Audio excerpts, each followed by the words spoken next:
Welcome back to AJ Kitchen Paper. I'm Asset, this is Oats. Katsudon!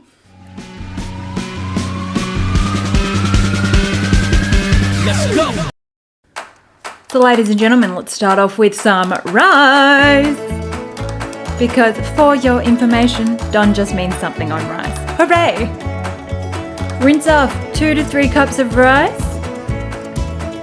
Using a whisk for extra points and to not break up our rice. Now that you've gotten rid of a little bit of that starch and some of the nasties, you can pour it into your donabe, rice cooker or pot.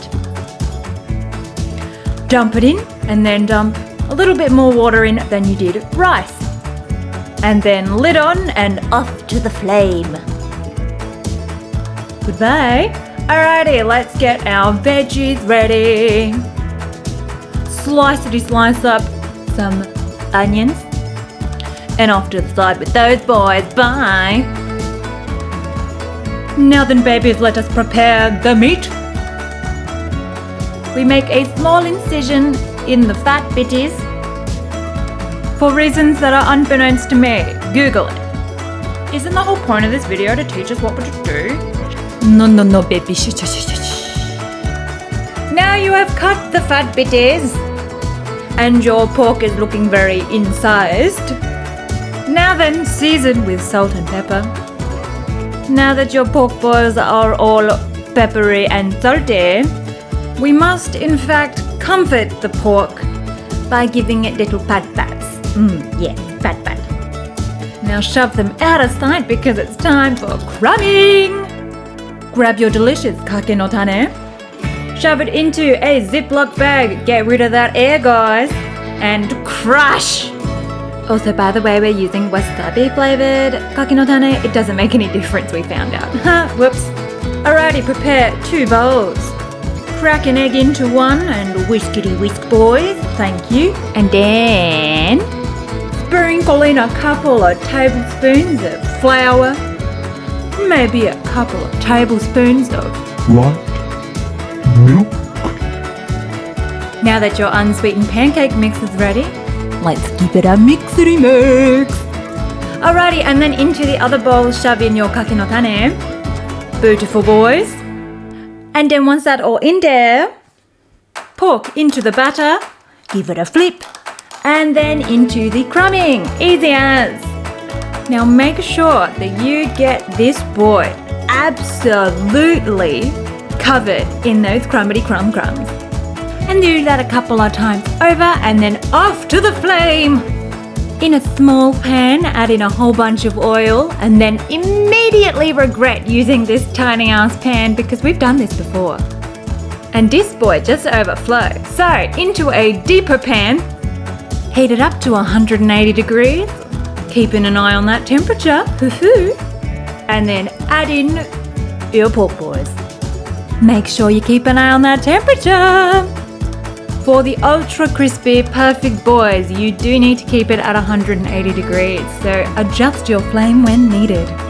After doing some flippity flips, take them out. Excellent, golden brown. In goes the next one. Do the exact same thing. Wait till golden and crispy and then fry him from his oily prison. In the interests of being wonderful for the environment, please do reuse your oil. So many ecological happinesses. Just doing our part. You're welcome. Now then, baby, this is chop time. Grab your crunchy boys and pop them onto a clean and awaiting chopping board. And then chop. So that your boys are easy to pick up with chopsticks. Very important. Look at that cross section. Alright, sorry, you can put it down now. Now it is time, my friends, for the eggy bottom. Into a small pan, add 50 ml of soy sauce, 50 ml of mirin, 2 teaspoons of hueva. There's only one in this shot, but he added more later. A teaspoon of sugar, and then all your onions. Now then, once you've got all your onion boys in there, lovely, you can pop all of our friends onto the flame. Give everybody a nice stir together. Beautiful. Now that everything is nice and bubbly, quickly add your crunchy boys on top of that and then whisk up 1 egg very fast. And pour that Eggo everywhere. And then wait for it to cook. Start panicking because there wasn't enough Eggo. Put 1 more Eggo in. And give everybody many egg coating. Now that you're happy with your Eggo amountos, pop the lid on, steam for 30 seconds, and then you're done ski. Plate up time, boys. On a giant bowl filled to the brim with rice, slide on your eggy masterpiece. Add on some Japanese parsley or mitsuba, and only 2 leaves for whatever reason. And there you have it, Katsudon.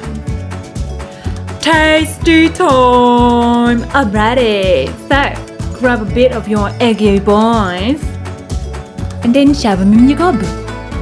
So this is Oates' absolute favourite.